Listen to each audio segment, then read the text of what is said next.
Welcome to this Grille 15 replay on Westfield. The Grille 15 is played by Cheezix from Kitty, who's been featuring more times on my channel, and this is one of the replays he sent in. With the last patch for the 100 years tank anniversary, Wargaming managed to break all the replays that were from earlier patches, so I had a couple of videos I wanted to record, but unfortunately I can't anymore because reasons.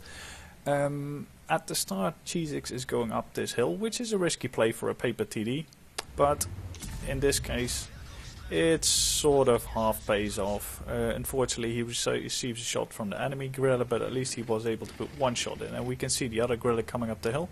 So Cheezix makes himself scarce on this flank because he's a paper TD and you don't want to be caught out. I like what he's doing here. He's got a damaged gun, he's got a repair kit, but he's not using it yet. He wants to get away first to see if he'll actually probably need that repair kit for his ammo rack. Because if he gets hit again, it would be very unfortunate if he just repaired his gun and then his ammo rack is taken out. So he actually moves all the way to this side because he was basically the only one on that flank. As well, a little notification in terms of my the frequency with which I upload videos.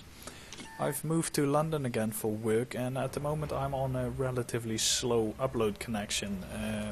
It's only like 100 kilobytes per second upload, which, as you can imagine, trying to upload a 1.5 gigabyte video will take 2 days basically. So for the foreseeable future I will be releasing one video per week instead of the regular 2. Normally I would release one on Friday and on Monday, but for now it will be Fridays only, just so you know. The match is developing not really in the favor of Cheezix's team. They've lost 2 tanks while the enemy still has all their tanks intact. And as well, by the way, not only was this a really well played match for Cheezix, but also keep an eye on the chat, because at the halfway point the chat will turn into a hilarious discussion between this team and the enemy team, and by hilarious I mean that sarcastically, but it is fun to read nonetheless. But as you can see, the enemy artillery is actually moving out of their base, and if you look at Cheezix's artillery, all 3 pieces are still in the same position, because apparently you do not need a brain to get to tier 8, 9 and 10 in this game, because they can clearly see the enemy has basically dominated and owned the left hand flank, yet they still sit in base. They could just use their tracks and get out of there, but I guess that's too much to ask. But the enemy artillery is actually using their tracks, so none of them are in the base anymore to be shot at by Cheezix's platoon mates. So Cheezix tries to help out the artillery, putting a shot into T-57. Unfortunately the shot dips into the building.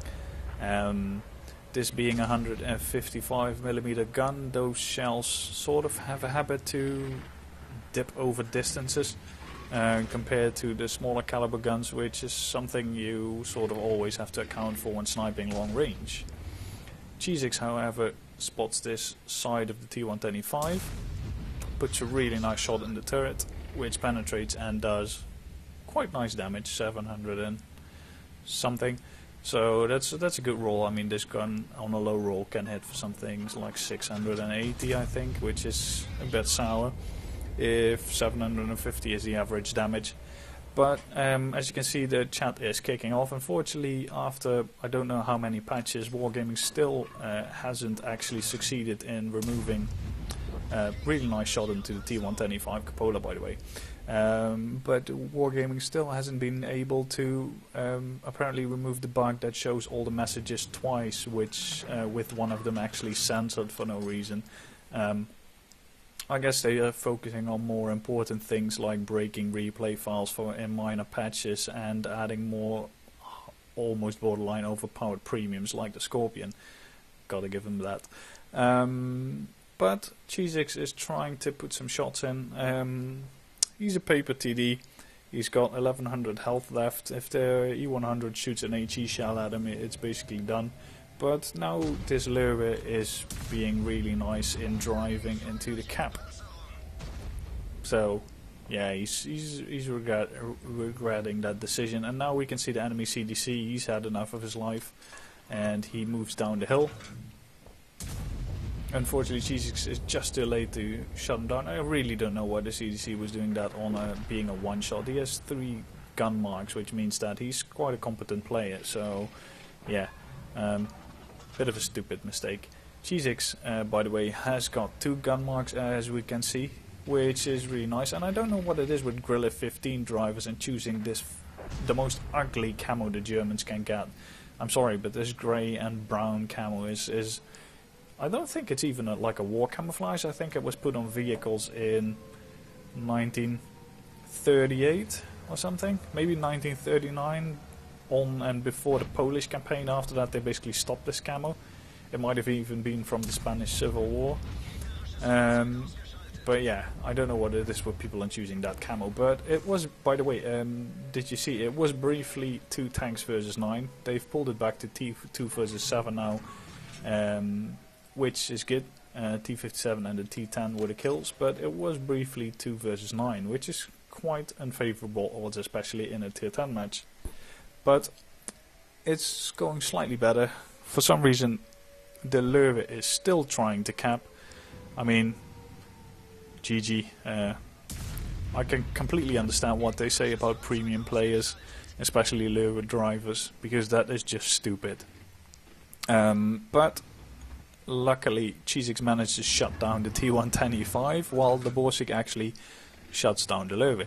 And now we can see this poor Tiger 2 in the middle of the map. Also not a really favorable position to go with your heavy tanks if you know that 2 TDs were last spotted on this flank. You do not just go in the middle, but apparently it's difficult. And then this enemy Grille driver says, shut the fuck up, you played E50, the most OP tank in the game. And I really don't know what that guy is smoking, because if anything, the E50 or E50M especially is actually one of the more annoying tier 10 medium tanks, because for no reason whatsoever it has a really terrible DPM compared to all the Russian mediums and all the other ones.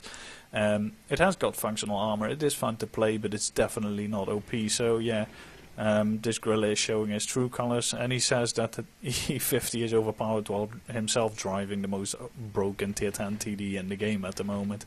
But yeah, if you just keep an eye on the chat in general, it's just funny to see all this stuff unwind. The enemy Conqueror is actually making fun of him a little bit as well. But enemy Conqueror should have actually been more busy with playing the game rather than writing in the chat, and Cheezix shuts him down. Doesn't get spotted for it, which is quite nice. As we all know, artillery has less view range than regular tanks, but if you'll see later on in this game that it isn't that much less for some magical reason, which is a bit annoying. But they've made quite a graveyard over here. 3 enemy tanks remaining versus 2 of them, and unfortunately this Borsig here at the moment is caught out by the E100. The E100 actually did a good job in completely going around and trying to flank the Borsig rather than trying to climb up the hill. Borsig managed to go down. RT misses him, luckily, and then Cheezix jumps up this hill instead of going around, and through this power of wargaming spotting mechanics, he actually gets spotted for it, even though there was solid bush cover between him and the E100. But if you've seen more of my videos, you know that sometimes the spotting mechanics is very temperamental. I mean, as you can see, there's a bit of a gap in the bushes, and that's what probably made the E100 spot him, but that's just a little bit of bullcrap. As well, keep in mind that in this game, only trees that have fallen over pretty much give you camouflage like bushes do. So standing trees actually provide pretty much no camo whatsoever, so always drive over trees, drive them flat so they act as bushes. If you don't, you can actually get spotted if you fire through standing trees. Cheezix does the right thing here, which is to get out of there, but of course artillery managed to track him. Luckily the E100 is stupid enough to not actually focus the tracked static Grille, shoots into the ground.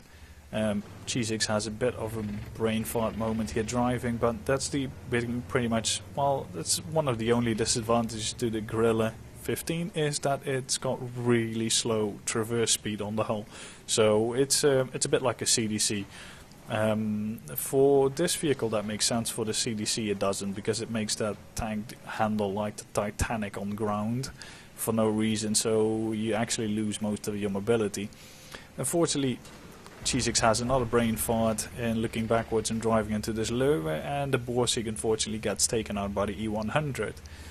And instead of raging in the chat like an absolute douche, he actually apologizes for doing that.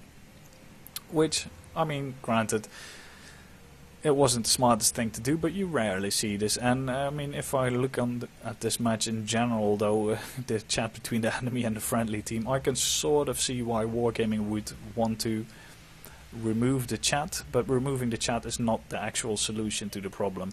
It's just is fighting the symptoms rather than the actual cause.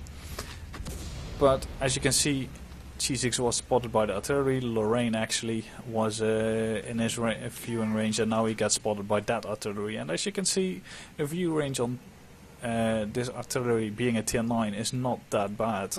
Granted, he might have coated optics of some sort, I don't know. But it is a bit annoying if artillery manages to spot you like that. Cheezix keeps following the artillery, because at this point it's more important to get that vehicle, because this is a paper TD. If artillery hits you, you die. So he moves up and gets spotted again. I mean, look at the speed of that artillery, quite special how fast that thing can drive. And Cheezix does a really nice thing here. He fakes going to the left, and then he actually goes to the right, which is a nice duke to catch inexperienced enemy players out.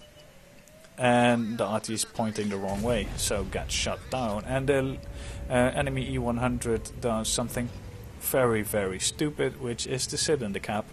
Granted, it's not as stupid as when the Lurbe did it, but it's still stupid. If you're on 400 HP, you're up against a TD which has far superior spotting range than you do. And you're on an open map like this, you do not sit in the cap, because you might as well hang a dinner plate around your neck and ring the bell, because now Cheezix knows exactly where the E100 is. And I like what he's doing here as well. He's loading a HE shell instead of a heat or an AP shell. And the reason for that is that if the E100 player is competent, he might as well have guessed where you're coming from, probably this side, because it provides the best shots. And he might have actually angled his turret and or his hull in a favorable angle to try and bounce shells.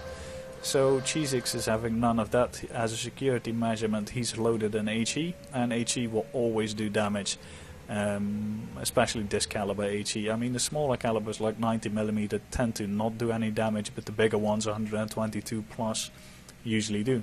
Cheezix has got binoculars, so 15 seconds left on the clock, he stops, and he actually waits for his binoculars to kick in. And they go up, and there we have the E100. He even moves backwards through the bush, and with 3 seconds left on the clock, he actually pumps an HE shell into that E100 turret and basically saves the match. That was cutting it very close, but it also shows a really good measure of restraint on Cheezix's side. He didn't take the shot earlier, and he didn't get spotted for it, which is really good. E100 doesn't get spotted, but there's some foliage in the way. I mean, at that range the trees provide cover, but if they're closer, they would not obscure the E100. And he waits for the binoculars. E100 is pointing in his direction.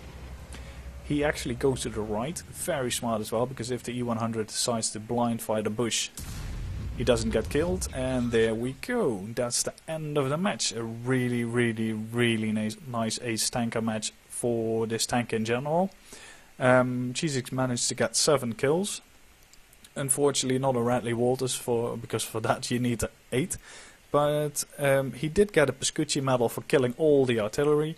He managed to get a high caliber medal as well as Top Gun Tank Sniper for doing a lot of damage over 300 meter and Defender for decapping the E-100.